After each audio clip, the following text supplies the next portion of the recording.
All right, moving on. All week we've been bringing you stories from the world of narcotic drugs. Tonight's guest lives by two words: legalize it.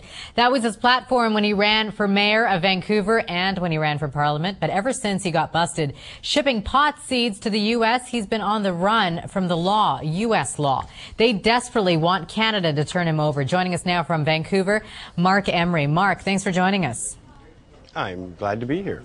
So, the question really is, what did you think would happen if you were going to ship pot seeds by mail order to the U.S.? Well, ultimately, I expected the DEA and the Attorney General of the United States would try and come and get me, which they've done. I mean, after all, I'm at war with the United States federal government. The whole idea of selling these seeds is to overgrow the U.S. federal government's war on marijuana. It's to empower the marijuana people with money, with plants, with self-sufficiency. So it's a great agenda to liberate people. It's a great agenda to upset the United States government, too. We're talking about the Bush administration here. You know that. Oh, of course, and of course I'm one of the many targets they have out there in the world who are leading a campaign against them. I believe that marijuana should be legal, it should be everywhere, it should be common. We shouldn't have to go buying it from inner cities, from black market dealers, from the prohibitionist environment that the government's forced us all to deal with. So I have always believed that marijuana should be legal, so I act as though it is legal, and what I'm doing is just and honest and truthful, and so I have no fear that what I'm doing is anything wrong. I think people respect that, but they also realize that the Canadian government now more than ever has been closer to the Bush administration in terms of their anti-drug laws.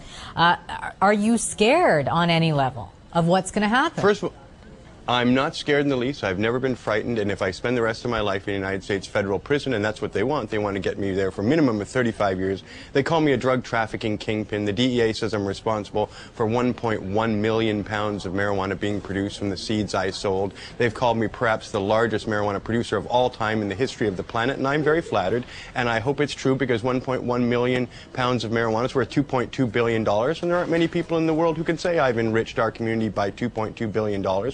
So once again, the United States is accusing me of things I'm eminently proud of, and I dare Canada to send me to the United States. If they send a person like me, who gave away every dime I ever earned to charity and good causes, including $4 million to charities in the last 10 years. They're not going to look at that, though. But if Canadians can stop this by appealing to Justice Minister Vic Taves and say, don't extradite Mr. Emery, charge him here in Canada if you believe he should be charged. After all, I did this with everybody's tacit approval and consent in Canada from 10 years, from the Income Tax Department, who knew that my only source of income was from marijuana seeds, to every politician who either came to my home, came to my conferences, came to our organization events. Everybody knew in Canada what I was doing, and I never received one complaint in 11 years from anybody. Yeah, you're also talking about the Chrétien government. So has the government reacted now to you? What kind of support are you getting from them? Well, we're talking to people in government. Libby Davies has been very supportive. The NDP caucus is very supportive. Leader Jack Layton is supportive of not extraditing to me. And of course, these are good things to have happen. I appreciate their support. But more importantly, I am daring the Canadian people. If you can send someone like me, and I consider myself a good Canadian who's always done right by everybody in this country. Nobody can say they were ever harmed by me. There are no victims in this case. The United States government has not found people who are saying that they were harmed by my actions. There's none of that. There's hundreds of thousands of consenting, satisfied customers who are happy growing marijuana. There's just a crazy, punitive, fascist government in the federal government of the United States that's seeking to wreak havoc on all the marijuana people. And I'm proud to be their representative. And if I'm the one that has to go down, if I'm the one that the Canadian people are willing to sacrifice to the rapacious appetites of the federal government of the United States, then so be it. I dare them to do it. Is there a different approach to this that you could take that could work for both you and them? No. We need confrontation. We're up against an unholy enemy in the White House in the United States and in the Congress, and it's plaguing the entire world. The entire world's being made miserable by the United States federal government. We can see it in every corner of the earth, and this is just one more corner that's battling everlong against the U.S. federal government. And until we are triumphant, this conflict will continue. How has life been for you in the last year since all these charges came about and all this happened?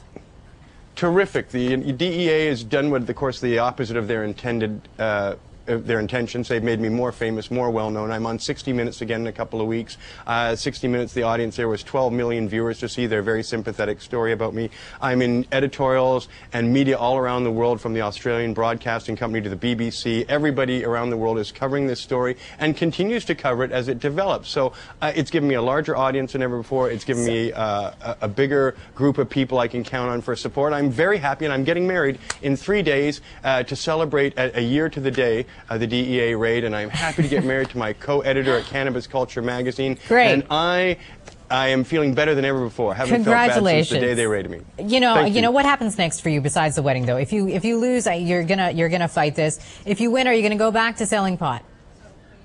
Oh, goodness gracious, no. First of all, it's going to be a long battle. I have a court hearing, an extradition hearing, next March or April, and then from there we have to appeal. If I lose the extradition hearing, we have to appeal to the Justice Minister to save my skin, and the Canadian people will have that responsibility in their hands because they can virtually do it. And then if I lose at that point of appeal, then I can go to the BC Court of Appeal, and if I lose there, I've lost, and away I go for the rest of my life. Canadians will never see me alive again, and so be it if that's what they want, because I have laid my cards out on the table. I've told people what I've done for this country. I consider myself a patriot. I've paid tons of taxes. I never cheated anybody of a dime. There are no unhappy people involved in this relationship except me and the United States federal government, and the United States federal government is evil, so I'm proud to have them as my enemy. Always good to talk to you, Mark. Thank you. Good to be here. Thanks.